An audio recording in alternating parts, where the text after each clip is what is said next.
Zurück zur autogerechten Stadt. Die FDP bekommt gerade ordentlich Gegenwind für ihren Vorschlag, wieder kostenlose Parkmöglichkeiten in den Innenstädten einzurichten und die Verkehrspolitik der Fahrrad- und Fußgängerzonen zumindest ein Stück weit zurückzudrehen. Während die Liberalen damit ein Rezept gegen das Ausbluten der Innenstädten sehen, bezeichnen die Grünen all das als Irrglauben.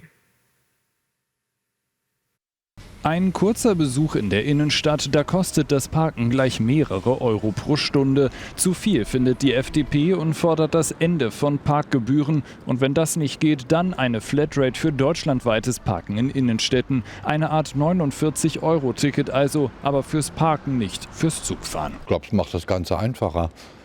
Ne?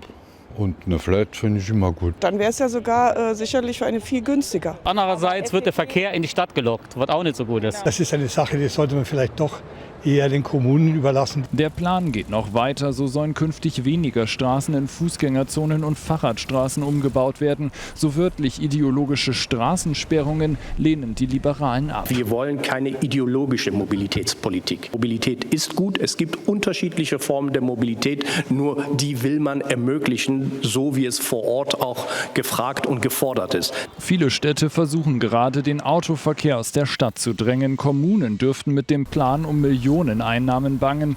Großstädte nehmen durch Anwohnerparkausweise und Parktickets zweistellige Millionenbeträge ein. Dabei sind die Tarife zuletzt deutlich angehoben worden. In Hamburg kostet die Stunde bis zu 3,50 Euro.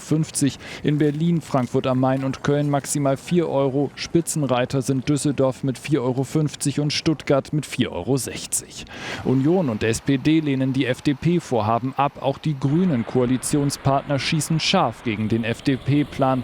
Auch aus den Kommunen kommt Kritik. Der Plan gehe nicht auf. Wir müssen es schaffen, Autoverkehr rauszubekommen. Die Ecken und Enden in den Städten, die wirklich beliebt sind, sind häufig die, wo eben keine Autos fahren. Und das hat auch einen Grund. Den Vorwurf, man würde einen populistischen Pro-Auto-Plan verfolgen, weist die FDP zurück. Ein Plädoyer für das Auto ist das Papier aber trotzdem. Die FDP befürwortet darin ausdrücklich den Motorsport als Technologietreiber und fordert sogar ein klares Bekenntnis zur Formel 1 in Deutschland. Die machte in den letzten Jahren einen großen Wogen um Hockenheim und Nürburgring.